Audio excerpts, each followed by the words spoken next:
evening, everyone. My name is Tim Dunn. I'm a director of GCS in Dublin.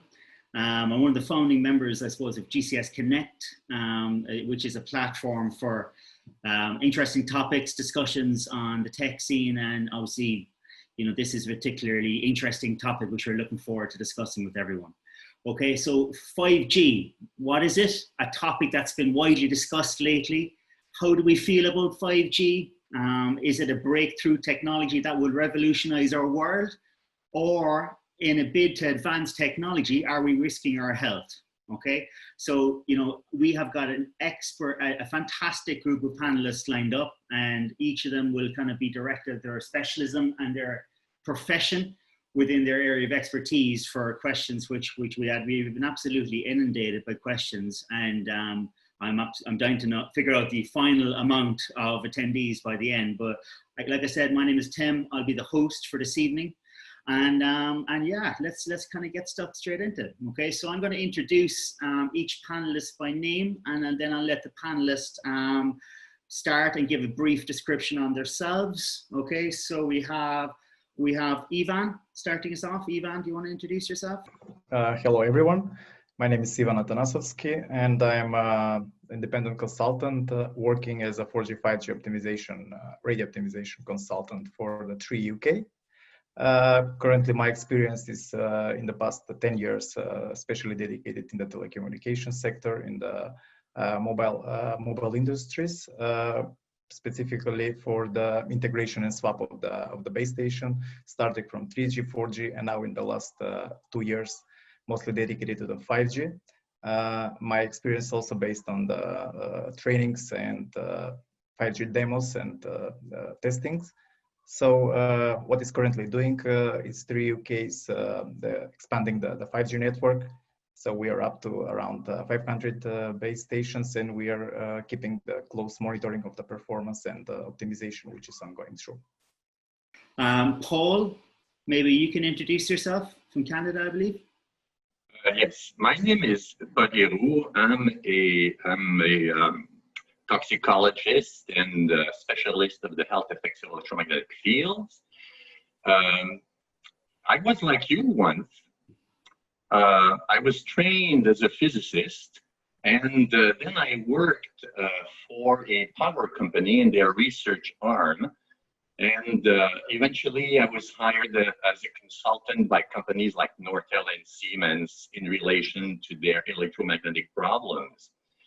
And eventually I moved to McGill University to study specifically the basis of what you would call electromagnetic radiation hygiene. Essentially, are the assumptions under which the health impacts of electromagnetic radiation, are they accurate? So I performed research on human cells specifically designed to determine whether those bases were true or not, and I found that they weren't.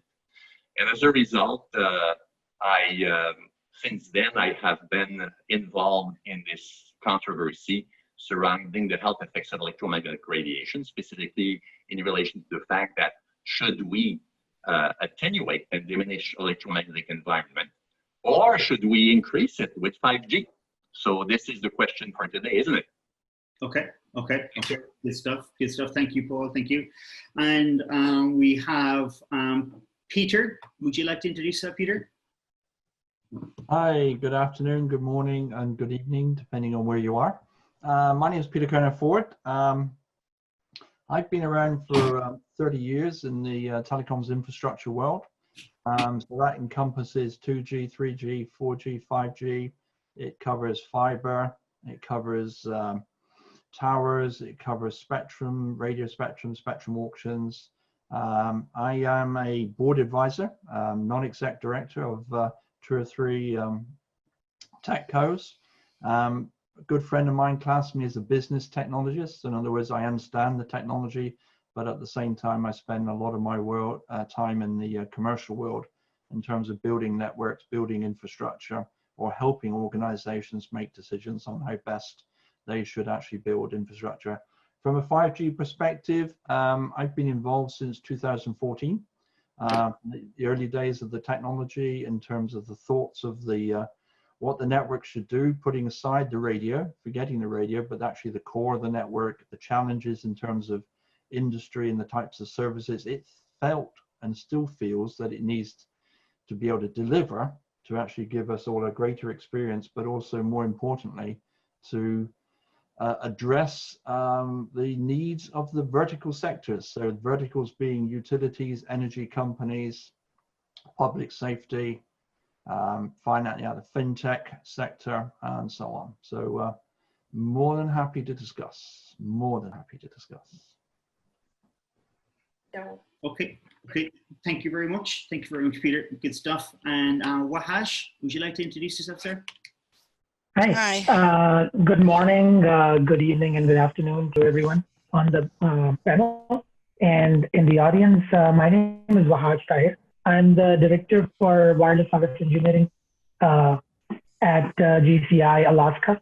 GCI Alaska is one of the biggest, if not the biggest, telecom provider in the state of Alaska, which is, as you all know, is the northernmost state in the United States. We have the privilege of being one of the first companies to be moving to 5G in this region. And a little bit about me, that I've been in the field or in the industry for the last 15 or more years in different positions. I've worked with different technology companies, including Ericsson, Motorola, and I've worked with different operators such as AT&T, Sprint, Clearwire.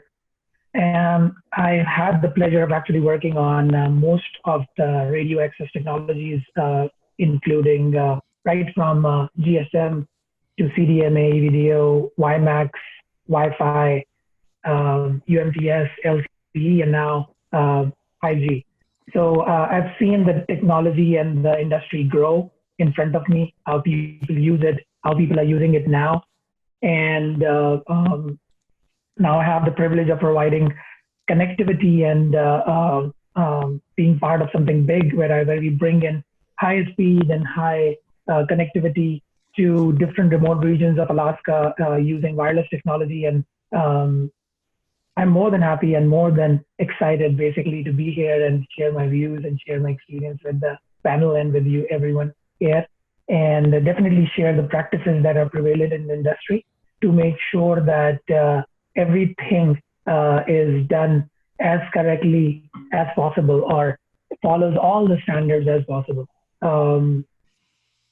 Fortunately, I've seen the industry from a consumer perspective as well as from somebody who makes the equipment, also who deploys the equipment, and I've been part of a lot of different panels and a lot of different studies that we do as internally as part of the industry to make sure the technology that we develop or deploy for the rest of the world does what it does and keeping in mind the safety of everyone in the in its premises or whoever our customers are or whoever our intended audiences are.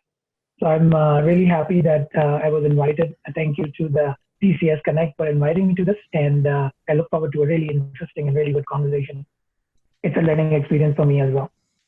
Good stuff. Thank you very much, Wahaj. Good stuff. And last but not least, Daphne, you dropped off there slightly. Would you like to introduce yourself and explain and go further? Yes, of course. By the way, Wahaj, people were writing that they cannot hear you well, and I told everyone before that the reason they don't hear you well is because you're using Bluetooth rather than hardwire. So, hi, my name is Daphne. I'm an attorney in New York and in Israel. I'm the director of 5G, or probably Stop 5G and Wireless Harm Project for the Children Health Defense, which is an organization, nonprofit organization, fighting the epidemic of sickness caused by toxins in our environment. Before that, I started an organization called We Are the Evidence, which is an advocacy group for those people who got injured for this wireless technology, what you said, Wahaj, is safe. Well, it's not really safe. And unfortunately, we're talking about millions of children and adults who became very sick, including myself. My background, before becoming an attorney, I was a telecommunication computer officer for the Israeli Defense Forces. I managed a computer center for the headquarters and operations center of the military. I used to love this technology until one day, no warning sign, I suddenly could not use it anymore, and it made me very, very sick, to a point that I could not live anywhere that there is wireless radiation. I lived in my car, and that was not on my life plan. I had to move to a very isolated place without wireless radiation. And then I decided to learn the evidence to understand how come I got sick and never heard anything about it, that this technology can make you so sick. And when I learned the evidence, it became mind-blowing. And so I decided to take action and started working on exposing the wireless harms to the public. In 2012, I took a Supreme Court case in Israel to ban the use of Wi-Fi in schools and hardwire them instead. While we lost the case in court, eventually as a result of this case, we became the first country in the world to limit the use of Wi-Fi in schools. It's banned up to the age of 6. It's allowed 3 hours a week up to the second grade and 6 hours a week to the third grade. Wi-Fi has to be turned off at all other times. On February 2nd, 2020, we submitted a lawsuit against the FCC, the Federal Communication Commission, which is the agency in the United States that regulate the health effects of wireless technology, claiming that their guidelines, which are 25 years obsolete at least, and claim no harms except for thermal harms, are capricious, arbitrary, not evidence-based, and the decision not to review those guidelines is an abuse of discretion. This is the reason I'm very tired right now, because we've been working nonstop on this, and also on stopping this crazy, uncontrolled proliferation of wireless technology and 5G towers. And on a daily basis, I get calls from families, children, and people who got sick once those towers are being installed in front of their homes. So that's what I work on 20 hours a day, 7 days a week. Daphne, thank you very much for the introduction. And I'd like to thank all the panelists for taking the time out to contribute to this well-rounded discussion. Okay, so let's just start off, I suppose, and ease into the questions. Okay, I'm going to these are questions that have been gathered for the majority of the attendees, and we've worked out the best ones to formulate a round discussion. Okay, so Wahaj, I'd like to ask you to start off with yourself. Okay, what are the different stages from initial concept to final rollout to consider when rolling out 5G? Let's just give a bit of overview of 5G, and then we can get into the further questions down the line. Okay. Sure. Yeah, definitely. So from a conceptualization to the actual rollout of the technology, the stages that we go through are generally somebody thinking out that what kind of experience they want to offer to the customer first. And once we determine that what kind of experience we want to offer to the customer, we go through an extensive network design and validation and make sure that we have identified the number of sites, a number of locations, a number of areas where the customers reside, and what type of solutions we want to provide to them. And based on the customers' locations, we identify the type of solutions that we will provide to them. And yeah, I apologize if you guys are not able to hear me. That is my natural voice, honestly speaking. And that's nothing to do with Bluetooth or wired connections, as Daphne would have you believe. Perfectly. But the different phases of network deployment actually include identifying the different locations and areas where we would like to serve the customers, right? And different solutions that we will deploy to serve them. So really interesting things like, the 5G or the 4G or whatever solution is needed in order to provide the experience that the customer needs is deployed in those locations. The solution is chosen based on a lot of different aspects, right?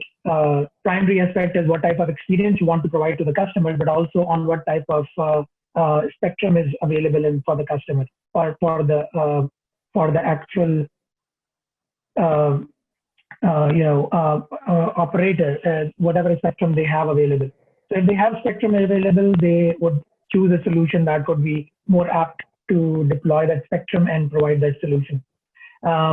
It can include towers, it can include different solutions like small cells, it can include in-building solutions like DAS, and other type of solutions.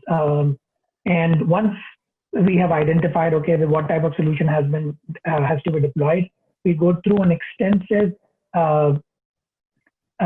network design just to validate that, okay, this is how it will be deployed. These many antennas would be needed. This is how it would be connected. This is the height it would be connected at. And once that part is completed, all of that design goes through an extensive compliance verification. So there are compliance guidelines from FCC or any other governing body within your country that allows or disallows different type of equipment to be installed at different type of installations.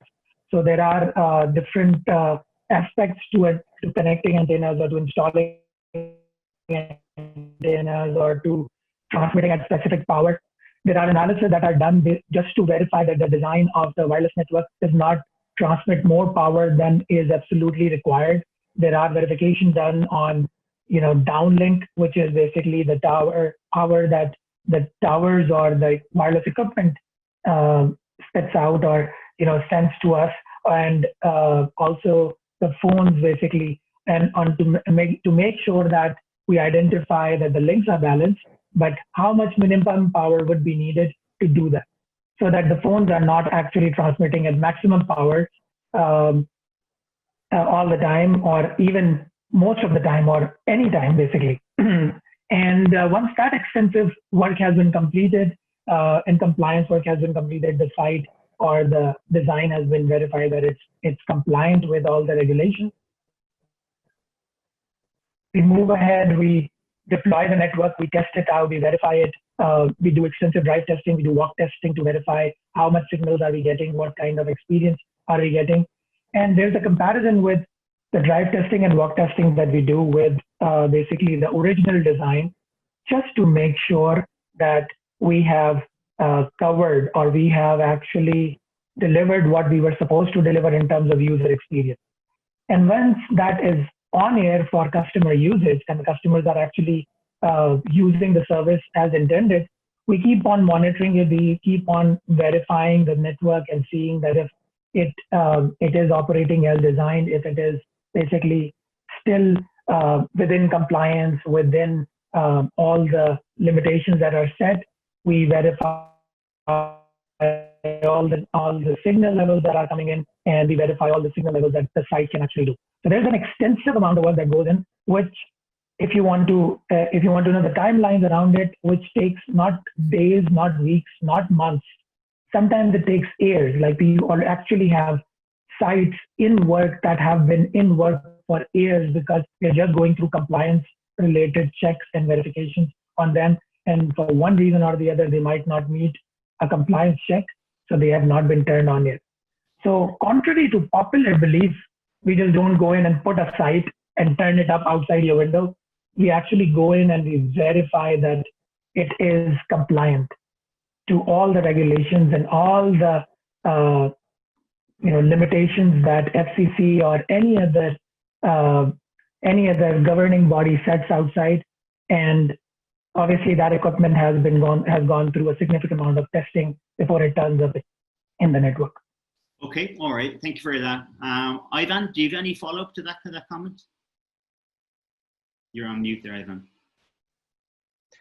Okay, I will try to be a little bit shorter and to summarize the aspects of the 5G in few sentences. So first of all, before 5G, what is 5G? 5G will not be only a successor of the 4G, but it will allow a lot of use cases and applications which will be used. There's three aspects of the 5G as are defined by the IPU. This is the enhanced mobile broadband, which we already know from the previous technology, and it's used mostly for the mobile end users for the data sharing and voice calls. The other things, two which are pretty new for the previous technologies, are ultra reliable low latency communication, which requires low latency stable connection and reliability. And the other things is massive machine type communication, which is actually part of the IoT implementation, Internet of Things, which will connect a lot of devices. So for the first stage of the 5G implementation, we must be sure which spectrum will be dedicated to the operators in order to start with the planning procedure. Mostly, for example, for the UK and Europe, for the coverage and capacity layer will be the C-band, which is from 3.4 to 3.8 gigahertz. And by the ITU, if you want to have a good and real experience of the 5G, the minimum spectrum should be 100 megahertz. It is a contiguous spectrum. So in terms of rollout, when we have the already dedicated spectrum, then we can start with the planning and start with thinking of which equipment will be used and what kind of use cases we want to share. Which population should be covered, and with what kind of experience should be sent and covered by them. After that, we'll go with the planning tool, special planning tools. So the planning tool is completely different nowadays with the 5G, because this technology brings new techniques as a massive MIMO, as a beamforming, as a 3D simulations. So in that terms, we have really precise planning of the coverage area and planning of the base station where will be put. Small cells are also a part of this planning. And after that, after everything is planning and simulating, and of course, according to the regulations, this power should be based on these guidelines by the ACI and RP. After that, we're going with the production of the equipment, which is after production and delivery is physical installation. So this physical installation also, in terms of infrastructure, is related with the upgrades of the existing cell towers. And after that, before every commercial launch is put on air, should go an extensive testing and optimization of the network to be sure that it performs well before it goes to the commercial use. So that's pretty much, in a short terms, everything that can summarize from the rollout of the 5G. Thank you very much, Ivan. Daphne, would you like to add something, or are you happy to continue? Yeah, I think I just want to respond a little bit. So Wahaj explained us that before they put cell towers, they actually have to comply with regulation, FCC regulation, et cetera, et cetera. So I want to explain what does this FCC regulation mean and explain how unsafe they are, or more correctly, it would be more correct to say how obsolete and harmful those guidelines are. So a lot of people here, I mean, I think everyone here knows what electromagnetic fields and radiation are. We're using for 5G microwave frequencies. Microwave frequencies are considered to be non-ionizing frequencies that emit non-ionizing radiation. And therefore, the assumption is that they're not harmful because they don't have enough energy to pull an electron out of the atom and create ionization, just like X-rays, for example. So the assumption is that non-ionizing frequencies can be harmful only if they create a thermal effect, only if they are being transmitted with such intensity that they create a thermal effect, which means a change of 1 Celsius in the temperature in tissue and in the body. So that assumption that it's harmful only if it can create a thermal effect was proven false already 40, 50, and 60 years ago when we started to use radars. When we started to use radars, which just like 5G, just like 4G or 3G, use microwave frequencies, our soldiers started to become sick, and there are reports from US government, UK government. There's a report here from the US Navy with 2,300 studies showing multiple effects, including on the nervous system, blood-brain barrier, auditory effects, psychological effect, depression, etc., etc. So these guidelines that are based on thermal effects are guidelines that are basically based on an assumption, not something that was ever proven scientifically. It's assumption of physicists and engineers that were supposed to promote this technology. The thing is, the fact is that non-ionizing radiation was proven to be able to even break the DNA, including in studies that were done by the US government, most recently the NTP study, the National Toxicology Program study, a $25 million study by the major agency in the US government in terms of deciding what is a toxin. And they show that this radiation clearly causes cancer and breaks DNA. And so basically, in fact, there's no real difference between ionizing radiation and non-ionizing radiation. The only difference is how the DNA will be broken, what mechanism will cause that damage in tissue and in cells. And so the FCC guidelines are 25 years obsolete at least. And it's not surprising because the FCC, just like other regulatory bodies around the world, are controlled by the telecom industry, just like it was with tobacco. These agencies literally are controlled by the telecom industry. This is how industries work. This is their playbook. Take over regulatory agencies in order to control the regulation and what is considered safe. Okay, thank you, Daphne. I suppose we were looking to ease into the questions, but we have a section for the medical section down, but you're more than welcome to jump in any time. Thank you for that. So just quickly, obviously, there's some people don't know who a 5G is, and I thought it'd be better to ease into stuff. So I just want to kind of go back to just finally, Wahaj, just go back to the 5G section, right? How do you decide which geographical locations are best to implement 5G, and what certainties make this work? So that's a very good question. Actually, that's a question that a lot of a majority of the industry was thinking about when we heard that 5G was coming in as a technology, because we were getting broadband speeds with 4G, and the question that came up that was coming up and that was being pushed everywhere was basically, what benefits are we going to get with 5G, depending on the fact that we might not actually be able to see better speeds with 5G as compared to 4G. 5G at this point in time is an extension of 4G. If you want me to go into a little bit of detail, I can tell you that there are two types of implementation of 5G at this point in time. One is called standalone, and the other one is called non-standalone. Non-standalone is basically an extension of the current 4G networks in the world. So ideally speaking, where you have your 4G network, that is where you can actually where you can deploy a non-standalone 5G network as well, which is basically an extension of your 4G network, like I said, right? The benefit that would get you is basically obviously increased speeds or high speeds that are comparable to 4G, but also what it will give you is it will allow you to establish an ecosystem of 5G services that you will be offering to different customers in different areas of the network. From a deployment perspective, it makes more sense to have 5G can be offered on different type of frequencies, right? 5G is not actually dependent on millimeter wave like some people would have you believe. It's not even dependent on small cells like somebody would actually have you believe as well. 5G can actually be deployed in different ways on different frequencies.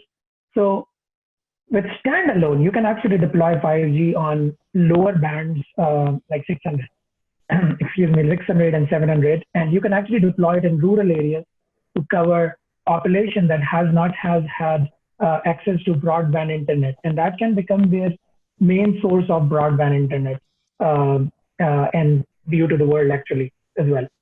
And primarily speaking, non-standalone right now is being deployed by most of the operators in the world just to get a head start into the 5G race, I would say. And the majority of the networks that you see coming up are basically non-standalone. I hope I answered your question. Thank you very much. So thank you very much. The next question, Peter, this is a question to yourself. What role do small cells play in the 5G network? You're on mute there, Peter, now, just to... that deliberately.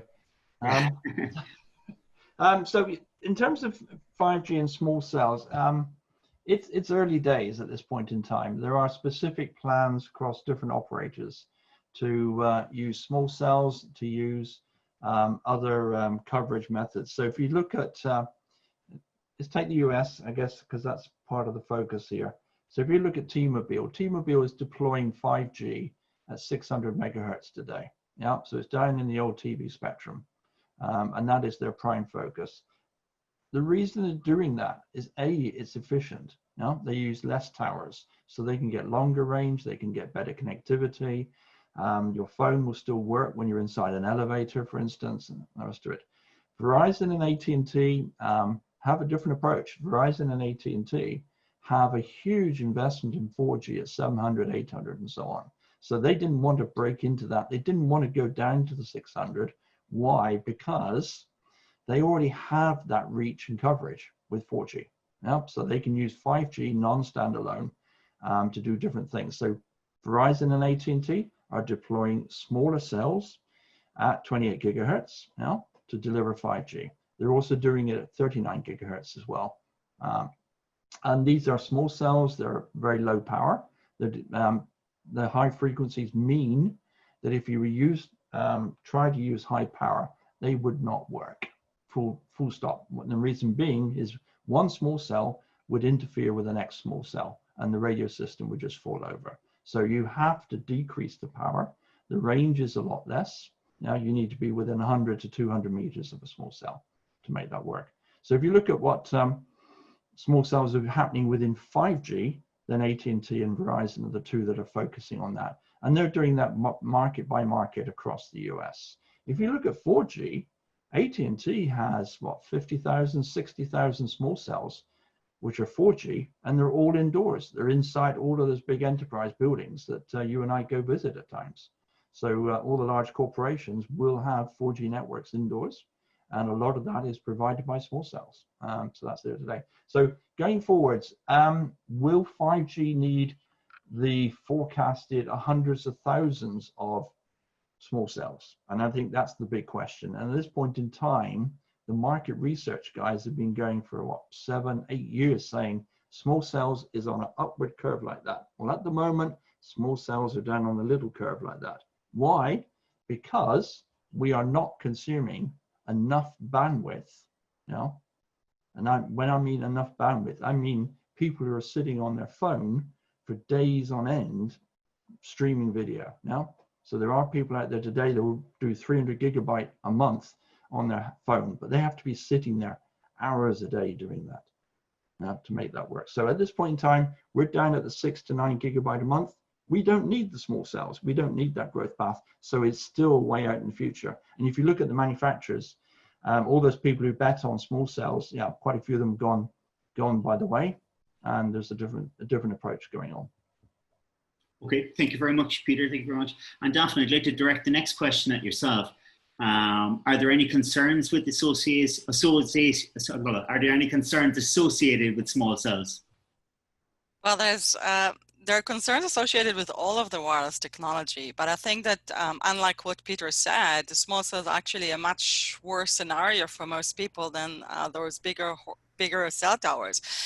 He mentioned, first of all, I want to address what he said. He said that the curve for growth for small cells is something like that. I think you never visited this street. Every week, they're adding about 5 small cells antennas on electric pole. Yesterday, they added another one here on the junction, another one on the junction down the street. So, and according to the CTIA, which is the Wireless Industry Lobby Association in the US, in the next couple of years, they're going to add 800,000 small cell towers. So it's definitely not this, considering we have 300,000 cell towers in the US in total, 800,000 towers in 2 years, that's like this kind of a curve. So that's incorrect, but that's not surprising. A lot of comments from industry are incorrect. In terms of the low, please don't disturb. In terms of the low power, I think this is another misconceptions by the wireless industry. Those big cell tower may emit more radiation, but we all know here that radiation drops in a square of the distance. By the time this radiation of this big towers gets to a street, it's actually much lower than the radiation emitted by those cell towers, which are the zero proximity from our homes, from our children's bedrooms, from our streets. And in fact, the levels of radiation we've been measuring in those streets where they put those small towers are thousands of times higher than the levels of radiation we had before. And I also want to clarify what those low intensity levels mean. So when industry talk about high intensity and low intensity mean non-thermal. Those low intensity levels are literally quintillion times higher than what our body evolved to tolerate. Not only those frequencies, and the modulation they use are you know, man-made frequency that our body was never evolved to tolerate. They're higher quintillion times than what we used to have before those frequencies that did exist in the environment. So there are not so much low intensity levels. They're very, very high levels, and they're very, very harmful. And thousands of studies showed beyond any doubt they're harmful to almost every system and every organ in the human body. And what we also see with this is that and by the way, in terms of those small cells, as I said, I'm being contacted daily by family who got injured days within the installations of those antennas, not years, not months, literally days within the installations of these antennas. So there's no question that these antennas are harmful. Science shows that they're harmful. The human evidence shows that it's harmful, and ignoring it is ignoring the fact. This is not sustainable in terms of the industry. And the only reason industry is able to put those antennas in front of people's home without their consent, it is that they are being forced by regulation. This is not how you should, this is not a sustainable business plan to force things on people that they don't want and don't need, and they're harming them. And I hope the industry quickly would understand that this is not sustainable. They have to do something to hear and listen to the public concerns. By the way, just one last sentence. June 17, there was a FCC docket that was open for public comments in terms of the FCC regulation in regard to higher frequencies. And the city of Boston submitted a comment, and I do want to read it. They said something very, very strong. They said, just a second. They said, Boston believed that the concerns of the public are real and that the commission has done a disservice to itself, local government, consumers, and even the wireless industry in failing to understand and respond to the broadly shared mistrust of the safety of RF emission. The public does not believe that the FCC RF exposure standards are safe nor based on science. And that is true in regard to 5G. And the reason that everyone now is standing against 5G is because it's being forced without proper public discussion. And when the evidence of harm is so clear and the wireless industries keep on saying slogans, it's safe, we comply with regulation, instead of addressing the problem and finding safer technologies. I'm sorry to cut across, folks. You understand we are on a schedule. Peter, I'd like to just give you a quick chance to respond to that, if you or Wahaj, if either of you'd like to respond. Thank you, Daphne. I hope I have to be in terms with time is in essence. Yeah, Peter, go ahead. Sorry, let me just read out two things on the rest of it. So in terms of your comment, Daphne, saying about yeah, industry would say that, but you've just believed the figures that the CTIA put together. And where did the CTIA get their figures from? So I could show you that. I could show you 10, 20 different market research companies that will show you where they think small cell are going. I could show you the same number of manufacturers and actually look at their factory floor. They are not making small cells. And, so now going back to the IGNIRP guidelines and your comment there with regards to power levels. So on the frequency range 400 to 2000 megahertz, the power density is 200 watts per square meter. Yeah. For 2000 megahertz, 2 gigahertz to 300 gigahertz, which is the range where AT&T and Verizon are deploying their small cells today, the power density is 10 watts per square meter. Yep. So it is 20 times less. Now that is the maximum. That is the maximum power density that they're allowed to transmit at. What you'll most probably find is that they're operating at about 1 to 1.5% of that figure.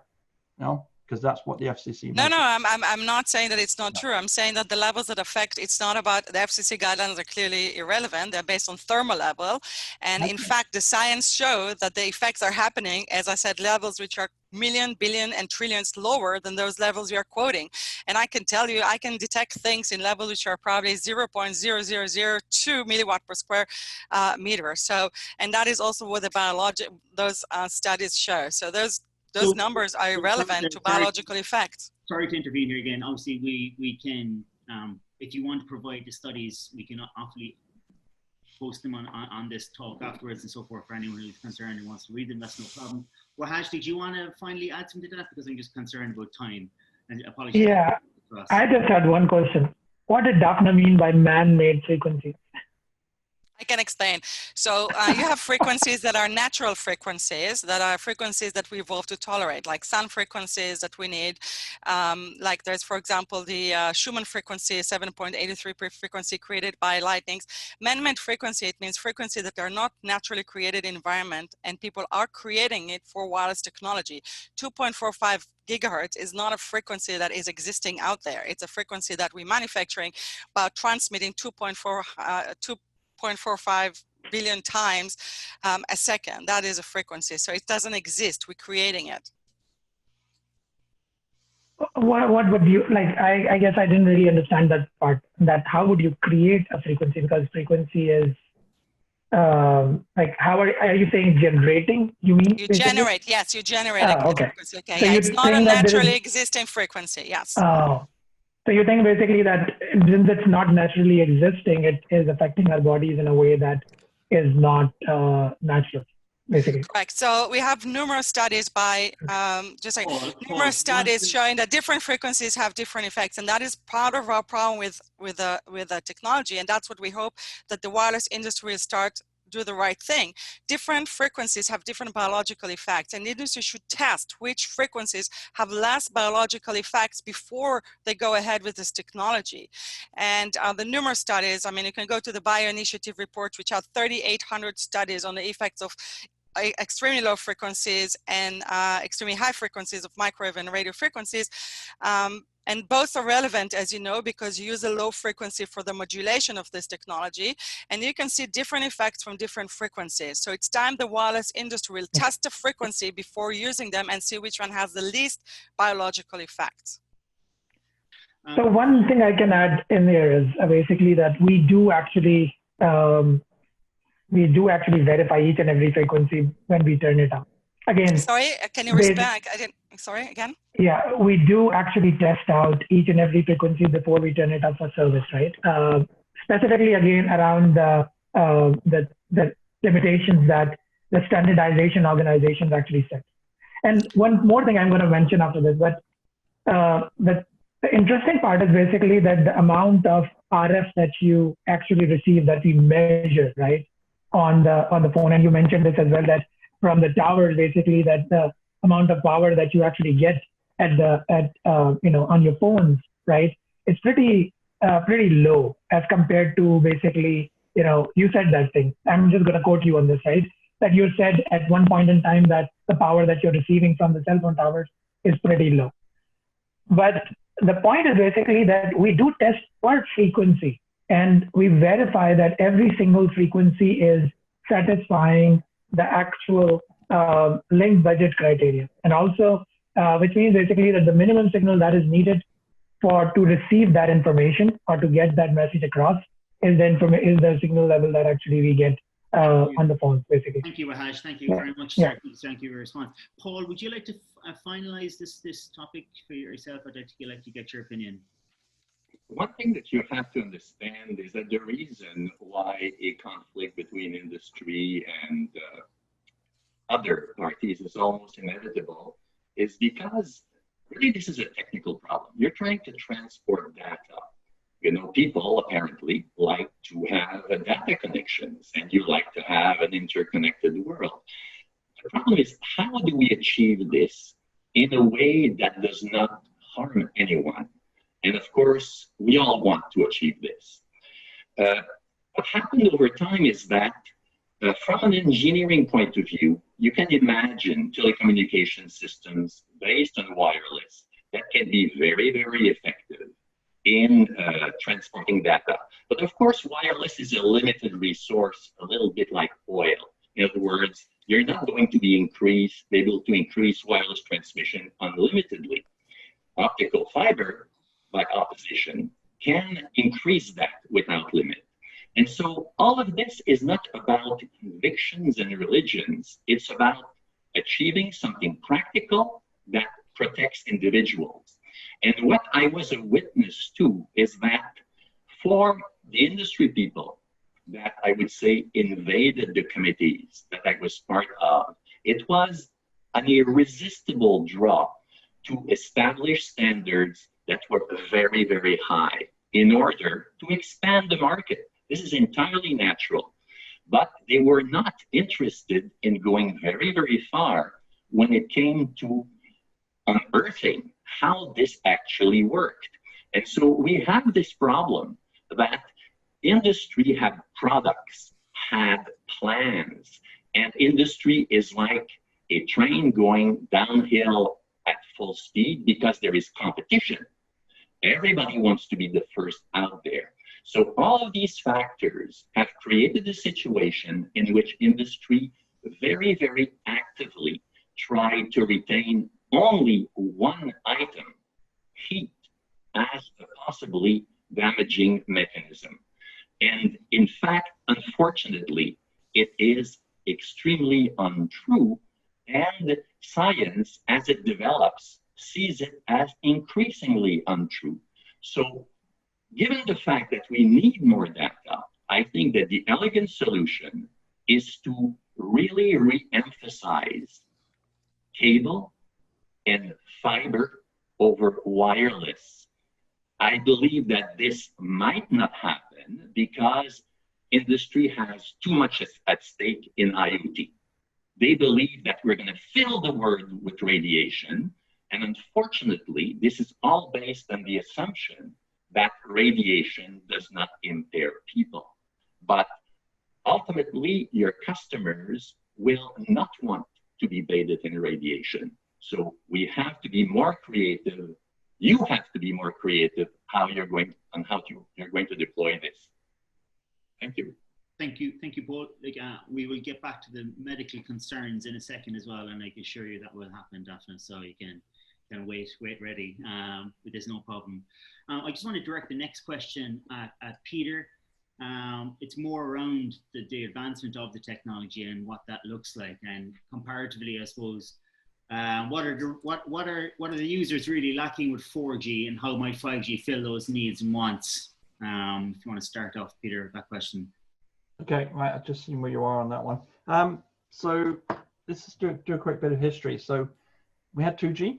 Everyone loved it. It was brilliant. It was way more stable and a lot better than 1G. Then we all realized that we needed data. We couldn't do a great deal of data with the 2G and 2G standard. So we created 3G. It came along and lots of people were disappointed. Why? Because it didn't do the data that we thought it would. So we created 4G. We created 4G, and it does masses and masses of data. So my 4G phone will stream, download at 1.2 gigabits a second if I stood next to a cell tower, and hopefully still be safe. But there's a whole bunch of stuff missing, and some of the things that are missing are what is in 5G today. So when we look at connecting up factories, connecting up tens of thousands of sensors that are in streets as part of smart city programs to measure environmental impact, temperature, traffic movements, etc., controlling traffic lights, the volume of sensors that are needed would overwhelm a 4G network. So we needed to go fix something. So that was put into 5G. The next one is that 4G compared to a piece of fiber is actually pretty sluggish. It's slow. So if we want to do things in real time, connect things together, then we have to reduce that slowness. In other words, we reduce the latency between asking for something and actually something happening. And the way a lot of 4G networks are built, everything goes from the radio at the end, your handset or your device, all the way back into the middle of the network and back out again. So again, 5G has a mechanism in it to allow you to actually shrink the distance, do things at the edge, you reduce that latency time, and therefore you can get more real-time connectivity. Great things for factories and so on, and the rest of it. The next one then is bandwidth. So 4G is great at doing bandwidth, as we just said. The problem is, though, all of that data has to go over the same expensive transmission network that the operator put there to control the base stations and everything else. So 5G, when it moves into a standalone mode, has a facility that allows you at the base station to break out that user data, and you can put that into the internet. You can direct connect into the internet. Theoretically, Netflix could come along, plug their server into the back end of that base station and deliver all of its streaming content locally without impacting the mobile operator's network. That saves a huge amount of cost. It also saves a huge amount of energy and makes the overall network much more efficient. And you get the content much quicker and more efficiently. And that's it. So again, we've put super high bandwidth in. Now that's at the sharp end. There are some stuff in the middle of the network that Wahaj and Ivan will know about for sure. So 4G allows us to build one network, but it's the same network. One size fits all. Now we know one size fits all never works properly. So we need to be able to actually tune the network such that we can do different things, but based on the same physical network itself. So in 5G, we have a physical network. It's built in data centers, but we can then create a virtual slice of that network.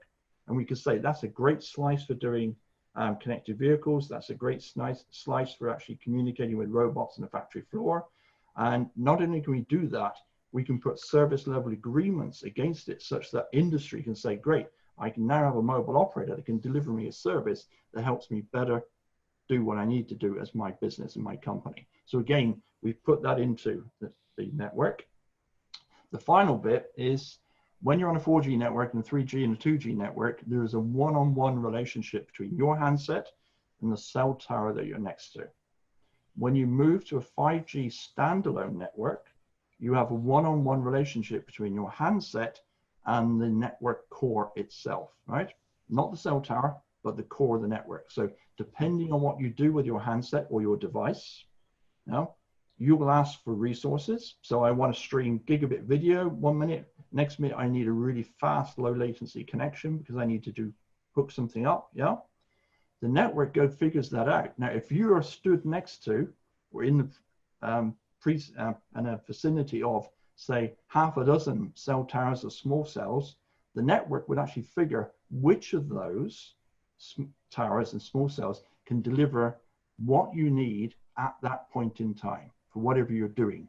10 minutes later, it might be something different. It will change the way it will deliver that. So again, it's looking to efficiently deliver the data, the connectivity with that lower energy footprint, because why? One of the other characteristics that everyone wants to achieve with 5G is more efficiency and lower power levels. Thank you. Okay, thank you, Peter. Ivan, would you like to add anything there? Yeah, sure.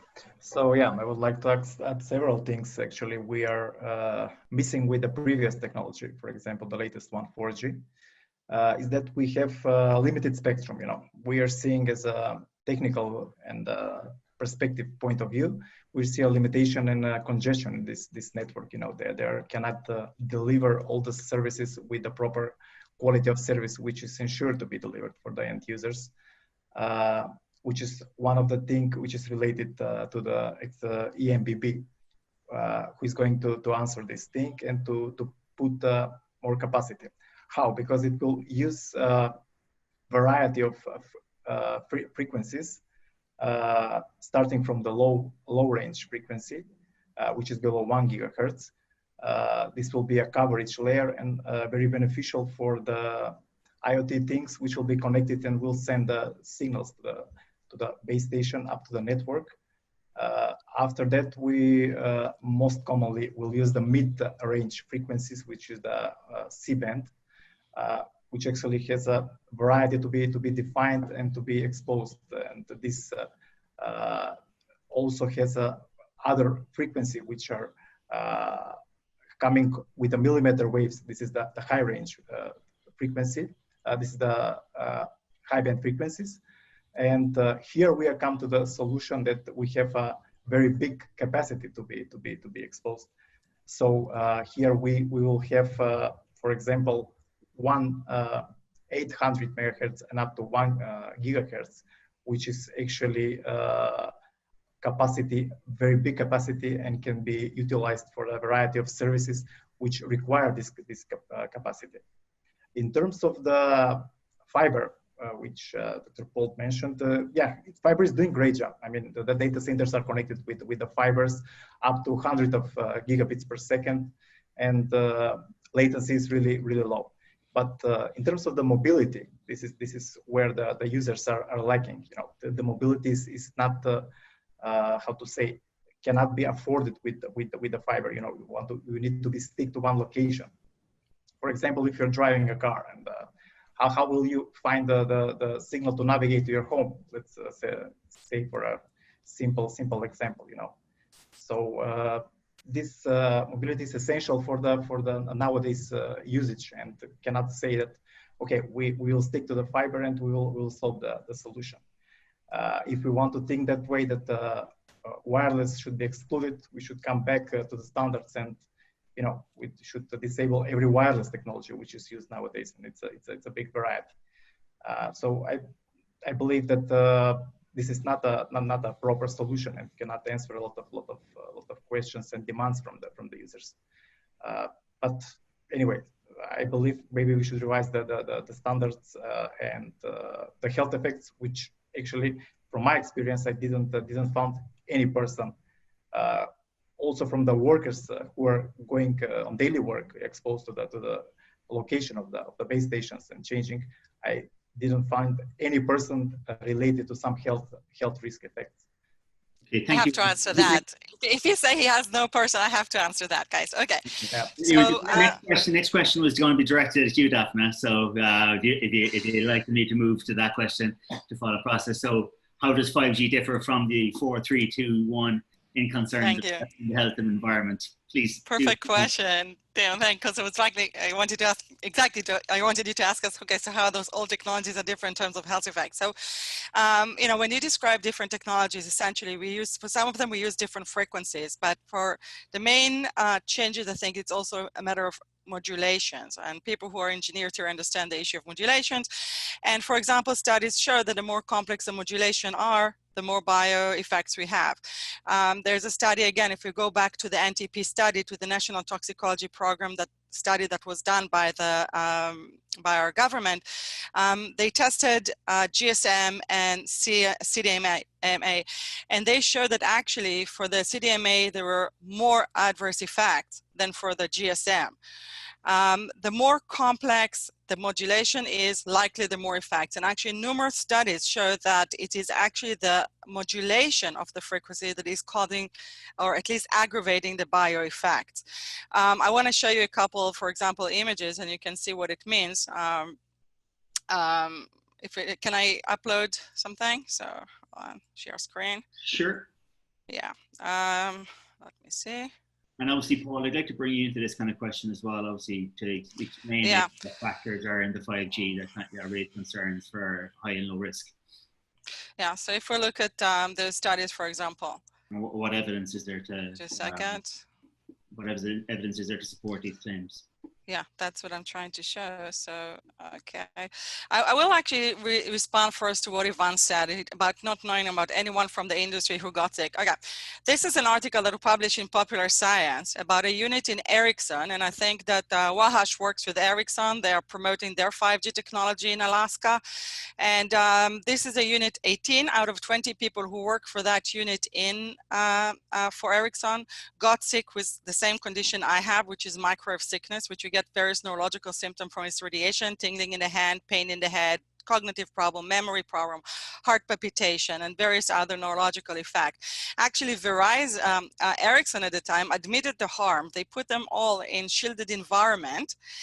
They moved them to another building, shielded the building. They also shielded their homes, shielded their car, shielding anything in environment, and gave them suits. You see the suit here that you can see that he was wearing, which is RF shielding suit, so he can drive and not get harm on the way. Another guy who was sick from the industry is Nokia. This is Nokia Chief Technology Officer, one of the people who promoted and invented wireless technology. And he was interviewed saying that it's really wrecked his life. He also developed microwave sickness and MS from this radiation. So numerous people in the industry are sick. And I cannot tell you how many people I talk to daily from the high-tech industry who got sick. In terms of health effects, I want to show you, this is a study showing how this radiation breaks the blood-brain barrier. This study was done on 900 megahertz frequency. The thing is, they're showing that this radiation breaks the blood-brain barrier was first done in 1975 by the US Navy. And they actually show that when you modulate, or at the time it was pulsing the signal, the effects were worse than without pulsing the signal. So that goes to modulation. Another one. We can see, let's see this one. Looking for the. Yeah, I'd like to direct a side question to Paul. Maybe Paul, you can. Just a second, I want to show, this is how the DNA breakage looks for anyone who doesn't think, an engineer don't usually think that this radiation breaks the DNA. So this is a study that was done on a 2.45 gigahertz frequency used for Wi-Fi. On the left, you see the control group. In the middle, you see the same experiment with X-rays, and you can see all the small pieces. It's called chromatosay because look like chromatosay. Those are the breakage of the DNA. So this is X-ray in the middle. On the right, you see the 2.45 gigahertz frequency. Same thing. You see breakage of the DNA. So these are some of the studies that were fun, and I do want to show you something about small cells. So this is a school in California, Ripon School in California. They put small cell antennas. This is what happened, guys. 6 children with cancer and 3 teachers with cancer. And all of those cancer was shown to be connected, could be connected to wireless exposures. And that is what's happening daily. There is, I want to show you another thing. There is, anyway, we can go on and on, but the point is here. Thank you for making the point. I'd like to direct the next question to Paul. Paul, can you give your response to why some people are affected in certain ways and other people aren't? Can you just give it from your... Well, the short answer to that is it reflects me in the sense that within your cells you have mitochondria, and these mitochondria are a population of organelles that evolve over time. They can be affected by heavy metals and by non-ionizing radiation. And as a result, people can, over long periods of time, be altered by exposures or by very intense exposures that have short duration. So we have a basis to explain what happens in electrosensitive people. But the arguments that are most often presented to claim that electromagnetic radiation has no health effects are 2. One is that it's non-ionizing, and the second one is that these levels are too small to affect biological systems, because after all, biological systems have fields of their own. The fact that non-ionizing radiation does not ionize is very beside the point, because the whole body is already ionized. So from an engineering point of view, you have to look at the human body as a bunch of electrons and protons that are waiting to be jiggled by electromagnetic radiation, because there are free charges within the body. These free charges cannot be drawn by an ohm meter because obviously they are free only over very small distances of the order often of fractions of nanometers. So we don't understand in great detail all the electrical properties of the body. So the argument that non-ionizing radiation can do nothing is not sustainable if you examine it in detail. The argument that these fields are too small, if you even want to deal on the basis of energy only, I would submit to you that you can perceive power density of 1 picowatt per square meter, because you're hearing me right now. And so energies that impact your body through your ear at that level of 1 picowatt per square meter, you can detect very well. This is 1,000 times lower than the lowest level of radiation that the extremists are concerned about. You know about fish that locate prey using electromagnetic fields. They have systems to do this. So the assumption that these fields are too small to be biologically active is untenable. You have, of course, to resolve the question of why the static field of the Earth, which is very, very high, does not obviate all these effects. But of course, a static field is totally static. And we know that all the effects that we know of from electromagnetic radiation tend to diminish very substantially once you go lower than 25 hertz. So in other words, evolution of biological systems has had a couple of billion years to acclimatize itself to radiation from the sun.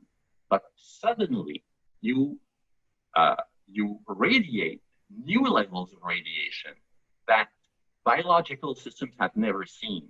And if you know anything about biology, is that biological systems never do well in relation to agents they have never encountered. So the problem of the telecom industry is that all of these fields are very, very new to biology, to humans, to bees, who will go close to these antennas.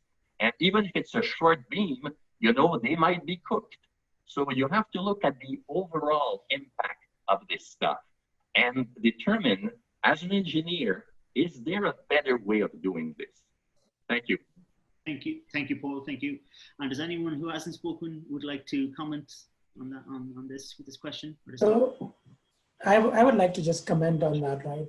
Yeah, I think there's a misconception here, basically. Misconception is basically that that first of all, that there are different frequencies that different studies would have actually been done in, right? And the other portion is, or the point is basically that there are obviously different power levels that different transmissions use. I know Daphne was showing a picture of an Ericsson employee, or whoever that person was that was provided some equipment.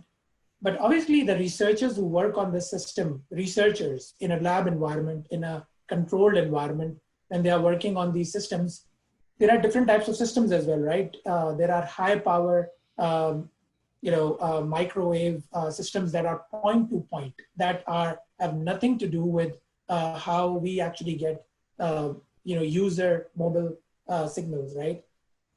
Those systems are obviously developed somewhere.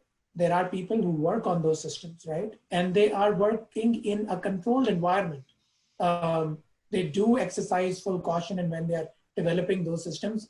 But again, those systems are not actually transmitting to your mobile phones. So if you show a picture of a person in a high powered ionizing environment, RF environment, and say that this is a proof of basically an effect of mobile signals being causing a harm to the environment, then Wahaj, show it, but that's not the truth, right? I have to respond to Let me finish. Let me please finish. Thank you.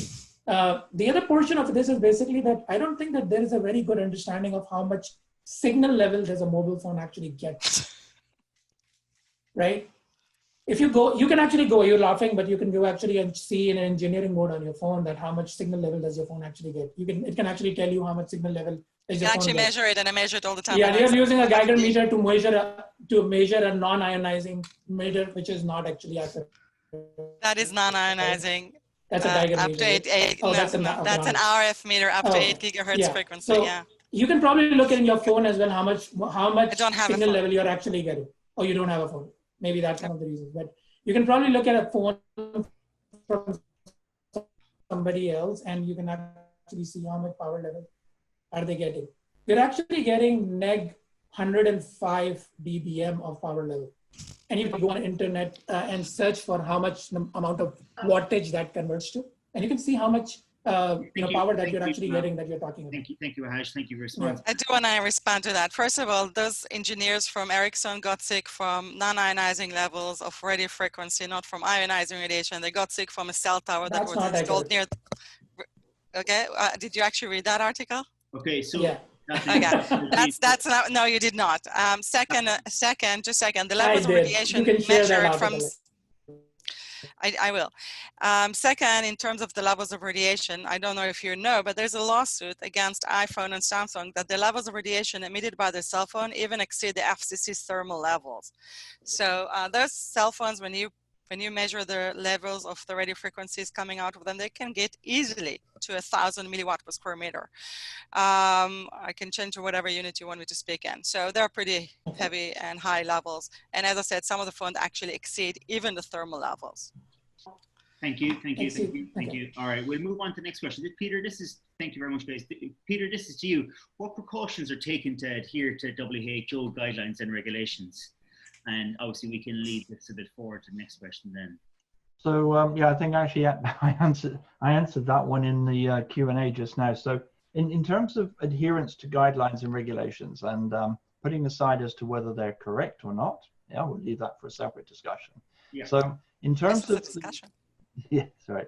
In terms of the globally, in terms of spectrum and the use of spectrum and what the types of devices get used in that spectrum, then there is, underneath the United Nations, there is the ITU, yeah, International Telecommunications Union, and underneath that is the World Radio Council. So the World Radio Council is represented by every government in the world, most of the telecoms operators.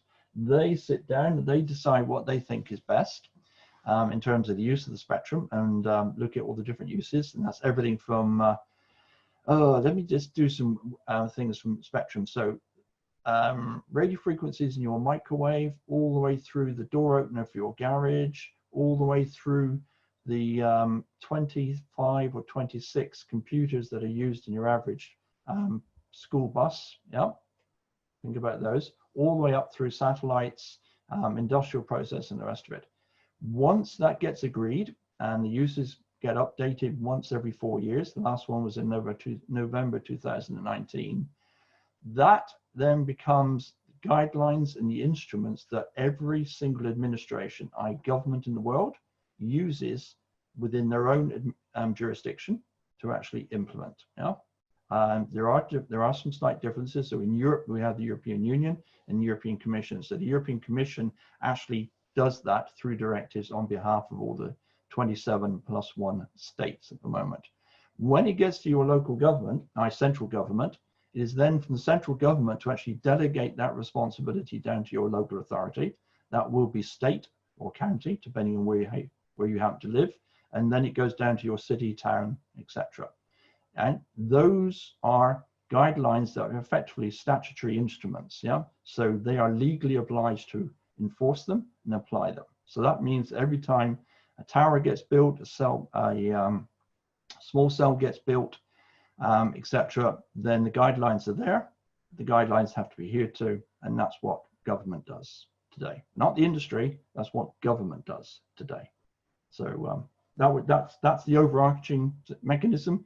It's in place around the world. The ITU is similar to the WHO and a whole bunch of other organizations. Daphne, I'd like to, as those direct, thank you, Peter. Daphne, I'd like to direct the next question to yourself. What do you think is lacking in the WHO guidelines, and maybe you can give an example? The people who decide those guidelines. So the WHO, just like the rest of the regulatory agencies, are literally captured agencies.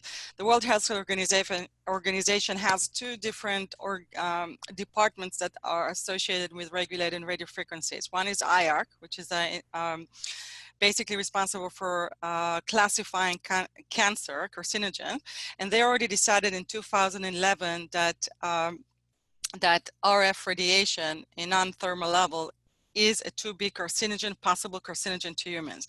They had enough epidemiological studies showing that use of cell phone is likely associated with brain tumors. However, they said that they do not have enough animal studies to show causation. Now we have the NTP study and another study from Italy, and therefore we already have enough evidence to show that it should be 1A carcinogen, human carcinogen.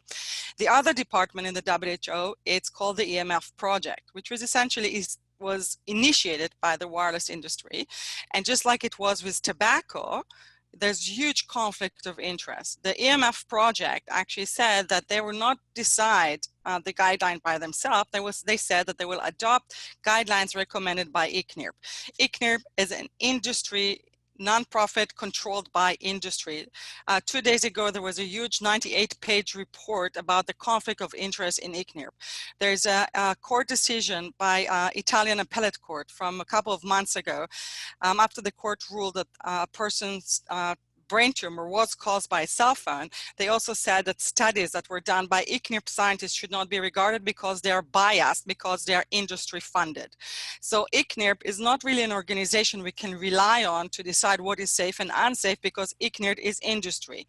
WHO EMF project, as I said, is controlled by industry. The person who is running the project right now is a woman who is actually an engineer. She's not a health professional, and she used to work funded by the industry to find how to make cell phone efficient. Why is an engineer who's working for the cell phone industry is deciding what is safe for us? Because the WHO is controlled by industry.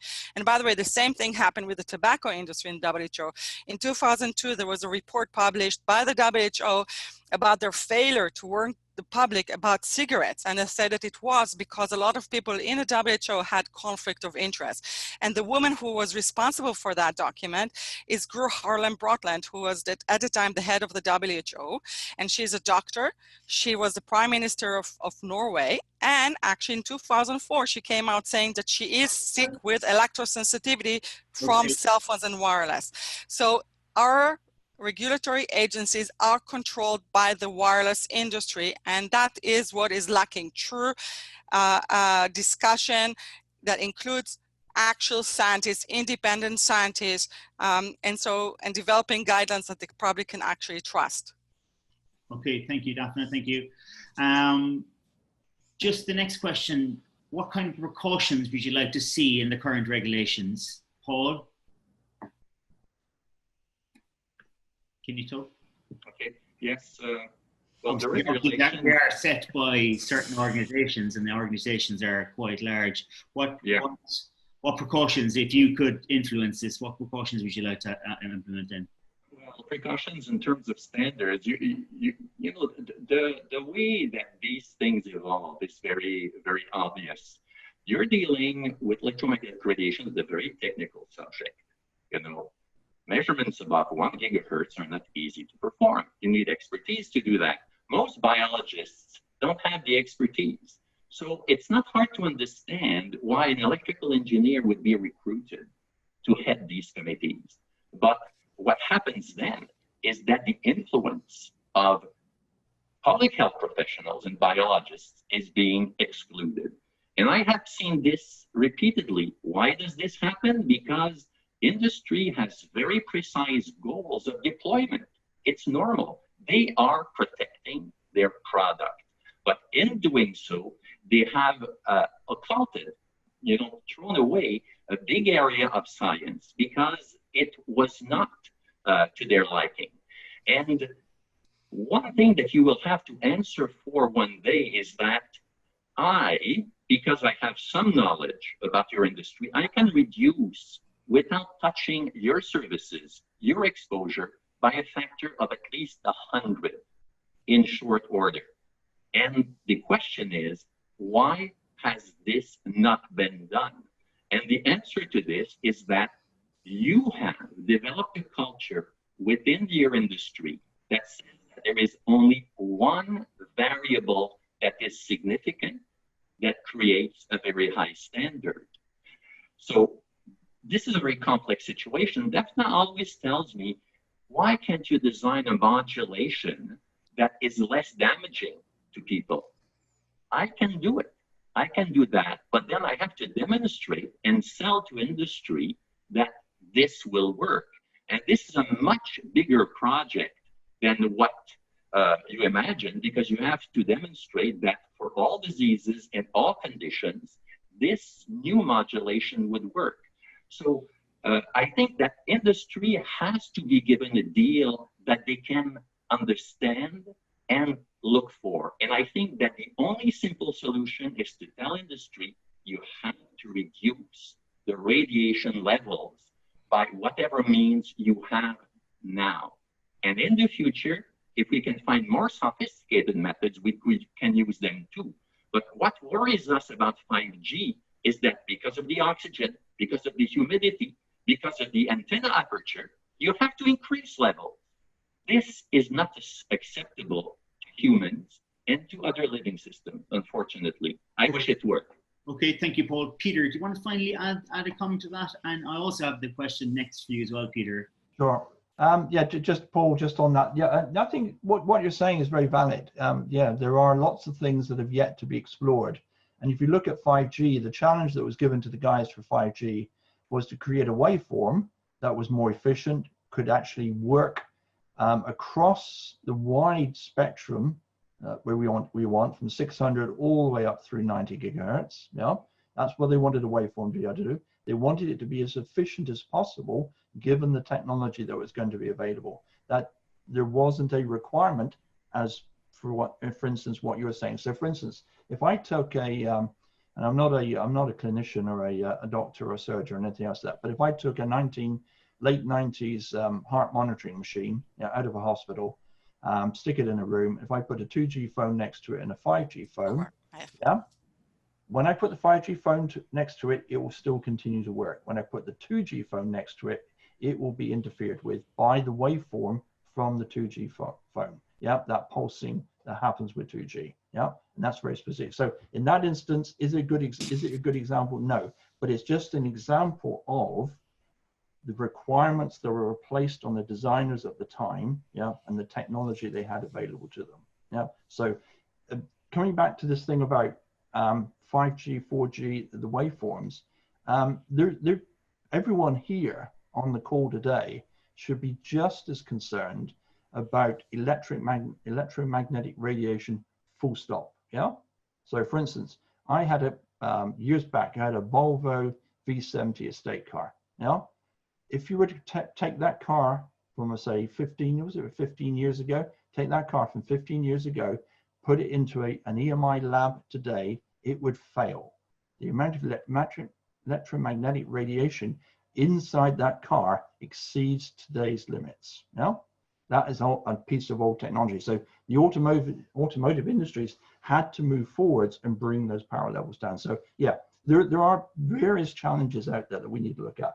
Okay. Tim, you had a question. Yeah, and lastly, due to the concerns in the greater public, there must be governments out there that are currently against rolling out 5G due to health concerns. Is any in your experience, Daphne, you might be able to add a follow on after Peter? Yeah. So in terms of governments at the moment, so if you look, I'm going to take this from a European perspective because it's quite an easy one to do. So out of the 27+1 states in Europe, there are 3 specific states plus an additional one that have set significantly lower power levels. So that is Belgium, Poland, and Switzerland. So Switzerland has the lowest, Belgium has the next lowest, Poland has the next lowest after that. So if you listen to the CTO from Sunrise in Switzerland, his significant challenge has been how to deploy 5G in the cities, given the constraint of those power levels. So the 5G network that's in Switzerland today from Sunrise is a constrained network. It will not get any bigger. It will not do any more than it does today because of that constrained power level. So as an operator, their focus is going elsewhere. In Belgium, they decided not to issue any 5G licenses because of a legal challenge into the government. That's maybe somewhat ill-informed because there are no European Union or European Commission directives to say you should not do this. In Poland, they've set lower levels. There is an ongoing discussion as to whether they want to up those levels. Why? Because the size of the country, the spread of people, there's a huge part of the population that is rural, is in the agricultural industry. They're nowhere near civilization, like towns and cities. They need to have mobile phones. Yeah. So there's an ongoing discussion there, and that is for the Polish government and the European Commission to actually discuss. Yeah. Okay, and lastly, Daphne, obviously I'm conscious of time. So first of all, in terms of that is, I mean, before that, Peter and others said that 5G is supposed to reduce power levels. If it's supposed to reduce power levels, how come you are saying that the current levels by these countries are not going to be sufficient for 5G? That is exactly it. You know, Belgium, the city of Brussels was this. No, the city of Brussels was. Let me finish.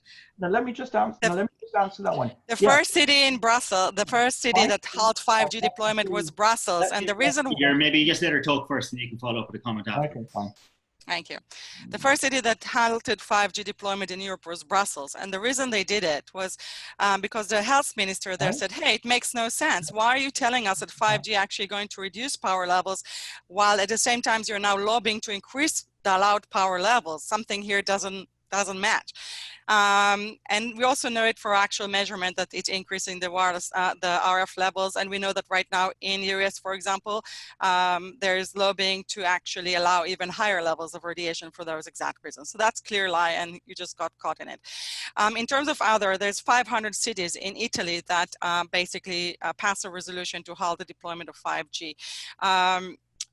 Slovenia halted the deployment of 5G. Nigeria halted the deployment of 5G. A lot of cantons in Switzerland halted the deployment of 5G. In the US, more and more cities now trying to object the deployment of 5G, but the government forced 5G and took all the rights of states and municipalities to object the deployment of 5G based on health effects and other effects. So they are not able to do that.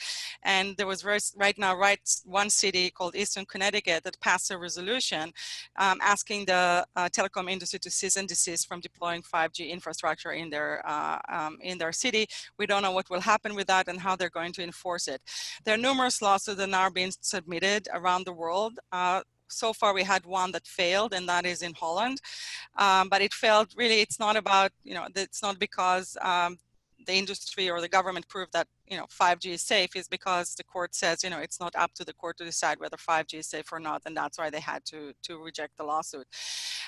So there is growing resistance. Have to move forward. No worries. Peter, do you want to even follow up question there?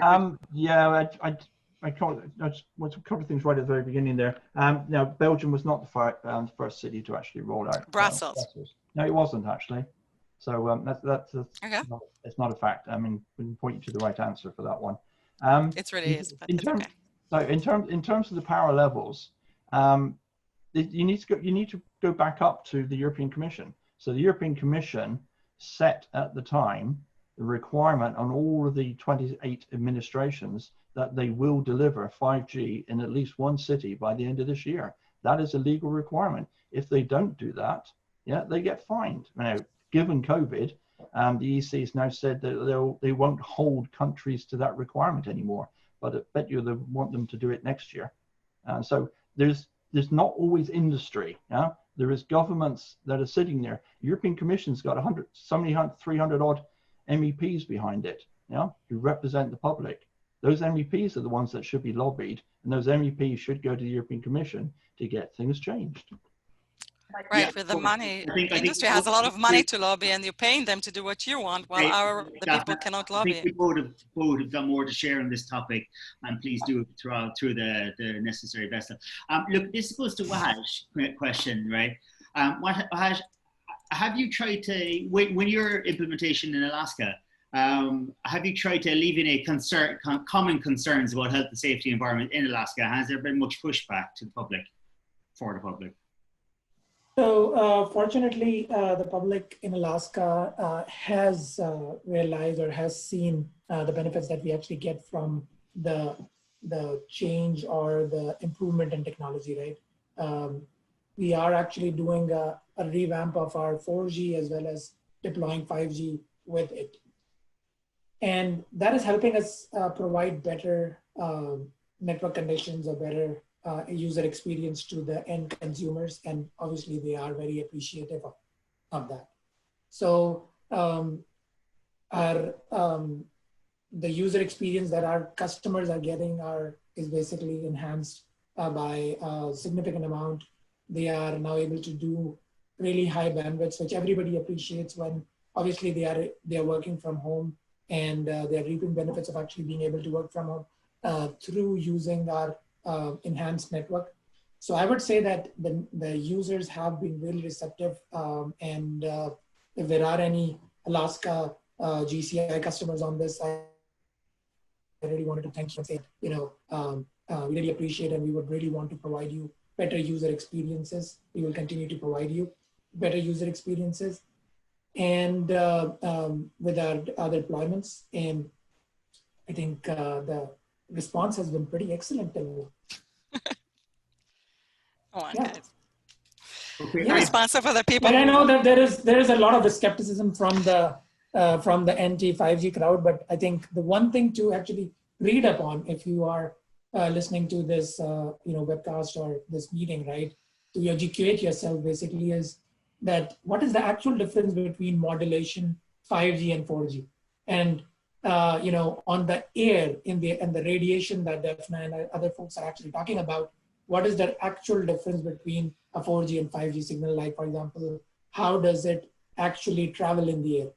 There's a very interesting amount of, physics behind it, obviously. There's a lot of different aspects to it. And it will definitely benefit you to understand how it actually works. How does your mobile phone receive a signal? You want to understand how something works. Let me finish, please. Please, yeah. So how you would actually benefit from getting, better signal levels and, better quality by actually the same signal levels that you were actually getting before, or even lower signal levels. And one of the things is basically that being perpetuated here is incorrect studies and incorrect information. That's a lot of mix up of basically, I would like to say conspiracy theories, but that's not even the level that I would actually put it at. It's actually a mix of lack of information on how the engineering behind the wireless systems work, right?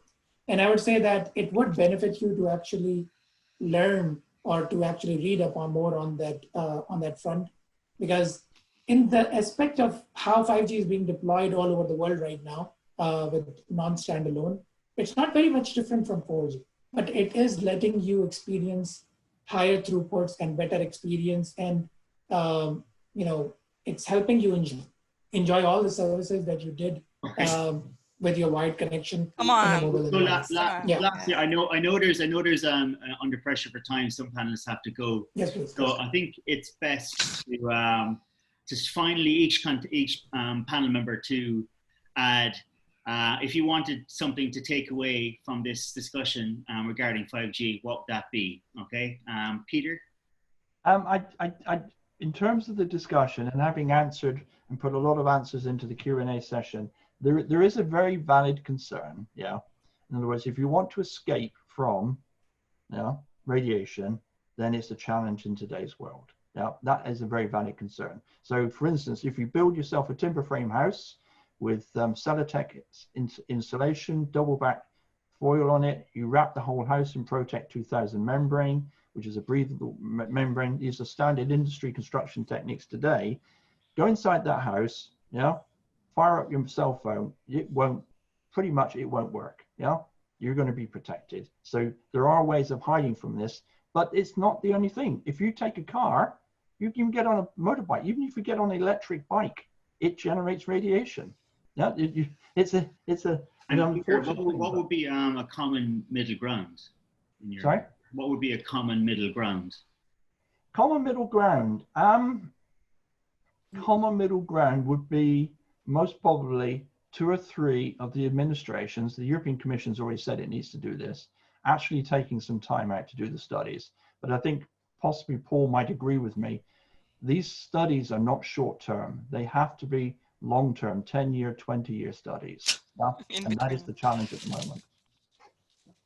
Okay, thank you, Peter. Daphne, what would you like people to take away from tonight?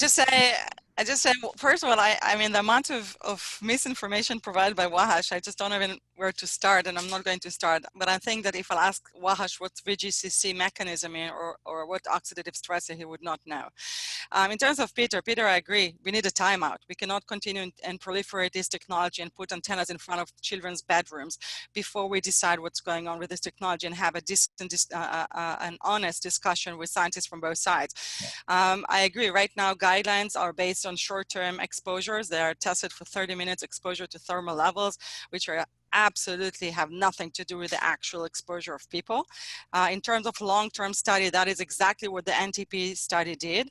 Long-term exposure, that's exactly what the Ramazini Institute study did, and they showed clear evidence of cancer and DNA damage. We know the answer, and we cannot wait 20 more years while you guys are proliferating this technology insanely and see what happens to people. People are sick, and I think that is really what the industry needs to stop, deny. It's there. I'm sick. So many people here on the chat are sick. Children are sick. What is technologically possible is not biologically plausible. This is not about engineering. This is about biology. And as long as you continue to ignore it, you're going to continue to harm adults and children, including your children, your grandchildren. Please pay attention, learn the science, stop reading telecom information, and stop closing your eyes. People are sick, the public is sick, animals are sick, our plants are sick, our planet is sick. Stop this, please. Thank you, Daphne. Wahaj, would you like to finish up quickly with what people take from today? Thank you. I think I completely agree with Peter. Right, there's definitely a need of more studies, more more information on, or correct information on basically what the effects or what 5G can do, or maybe 4G can do, or maybe 3G can do, or what mobile technologies can do. And that should be part of basically how these technologies are developed. Definitely there is an opportunity for that. There's always an opportunity for improvement of how the standards are developed, right? And extensive studies need to be done on how different frequencies or different power levels or different phones affect, different aspects of life on this planet. Definitely that is a need that needs to be done on an ongoing basis, right? Peter, if you I need to. Yeah, sorry. Fine. Thank you, everyone. Thank you. Thank you, Peter. Bye. Thank you. Thank you. Yeah. But one thing that I would actually add is basically that based on the standards that are set by the governments, based on the standards that are set by international bodies like ITU and FCC and other international bodies that are out there, there's not a single study. That's not a single study. And you can believe whatever you want to believe. There are obviously people on this forum as well that believe otherwise, but there's not a single conclusive study that says that the current mobile technology, the way it's being deployed, is carcinogenic or harmful to the environment. You can see people actually not believing that, but the problem is basically that, oh my God. if you have resources available, if you have evidence available, then there will definitely be one source or one industry leading organization that will actually look at your evidence and agree with it. There are multiple organizations out there that can actually help you do that. So if you have evidence, if you have conclusive studies, if you have information that you can share with different people, then please do come out with it, and we will definitely. And of course, you're Bio-initiative report, 3,800 studies. Yeah, please let me finish, Daphne. Please let me finish. Thank you. Please, you had your time to talk. Please, but one thing I would just say at the end is basically, please, spend time on educating yourself, not only on the other literature that is out there, but also on how these standards are developed and how testings are done. And if you have ways of actually improving that mechanism, then believe me that once those standards actually become applicable, we will be the first ones to embrace them. We will be the first ones to test our technology using them. Okay. Our message is not to actually harm anyone. Our intention is to provide the best services possible to everyone out there, including Daphne And I'm pretty sure that she doesn't have a tinfoil house, and she's still getting some of the radiation that she's hiding from. We are happy to share really appreciate all relevant studies or information through our Meetup forum or LinkedIn page as well. So Ivan, I just want to kind of push it on to you, sir. Thank you. You're on mute there. Hello. Yeah. Thank you. Just enjoying listening these hot topics and not participate in the last few minutes. But okay, you know, like 5G and the other technologies, like if we take in a summarize, you know, the power emission and the power density, which is the bringing 5G is that it is lowering the total signal which is emitting. You know, these new techniques and beamforming of the signal is actually directing in the signal to the users with a small power, you know, to be more power efficient and not to do it as a passive antenna in the previous technologies was done. So these active antenna units will have to meet and are meeting these standards, you know, to be more power efficient and to lower the power.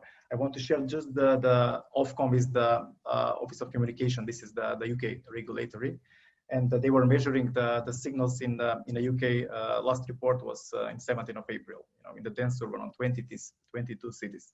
So what they measured is actually only 1.5% of all these technologies together are up to the level of the ICNIRP regulation maximum limits. So only 1.5%. And besides that, 5G is contributing with 0.039% to this.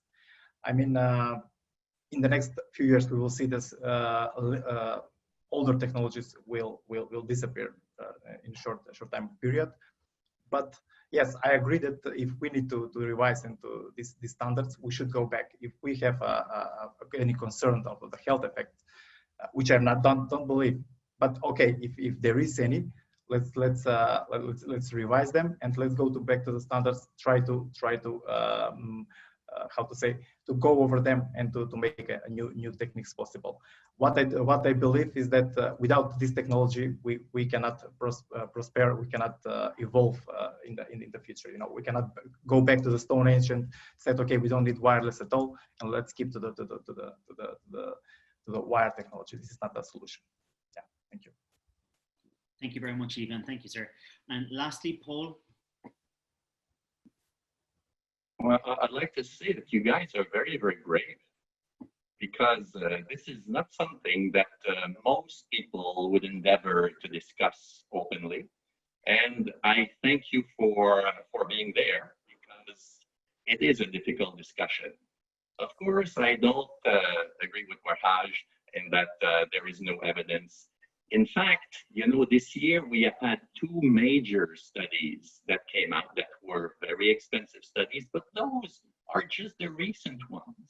You know, in '92, there was a true study that was conducted partly by the US Air Force that saw that 4 times, you know, the cancer in rats. And this was swept under the carpet. And it takes time for industry to do this and for the US Air Force to do this. But they have achieved this. Then there were other studies, the Ripaccioli study, where they doubled the rate of leukemia in mice that, you know, already had a high rate of leukemia. And again, this was swept under. So if you look at the overall file, it's very likely that electromagnetic radiation will end up as a class 1 carcinogen. And if I have a warning, is that what you're deploying right now is going to become a class 1 carcinogen. And the last thing I want to say is that I've spent a fair amount of time in Washington to determine and to have discussions with senators and representatives to figure out where do all these nice laws that support the telecom industry come from. Well, unfortunately, politicians don't have the time to look into anything in detail. You get elected to a position, and all of a sudden, you're challenged time-wise to make decisions. And the situation is that industry has paid lobbyists. People like to paint this as corruption. I think that industry is protecting its product. It's promoting its market. And I agree with you, you never intended to harm anyone. but be very aware that unwittingly this is happening, and we don't feel the effects of lead. People imagine that something that is toxic is going to be felt immediately. Well, this is felt only by electrosensitive people in the short term, but there are long-term effects to this. Those are very heavily documented. And the person who taught toxicology at McGill before me, he said, engineers don't know they have bodies. And this is a little bit part of the problem, is that you guys are very intent on providing for society. You feel you're the cutting edge of progress, and you are. But there is something such as good engineering that takes people into account and less good engineering. Thank you. Oh, thank you very much. Thank you very much. So the debate continues, revolutionizing technology or harmful to our health. We will refrain, I suppose, to another day. First and foremost, I hope I did a good job advocating this. I want to thank all the panelists for doing an excellent job and for taking time out of their day, morning, whatever part of the planet they're on. Thank you very much from GCS and from GCS Connect. We are very passionate about technology and very passionate about interesting and ongoing topics to discuss for the future. Okay, so obviously there was a lot of references to detailed reports or studies which have been done. If you would please like to forward those studies on to Betty or myself, we will put those studies on onto the necessary forms, which is GCS Connect or Zoom and so forth. This is recorded as well, so it also is available for which Betty can send on through the Zoom platform. Okay, and yeah, obviously we have our LinkedIn page and our website. And obviously you can reach out to me, myself, or Betty if you have any questions about anything further.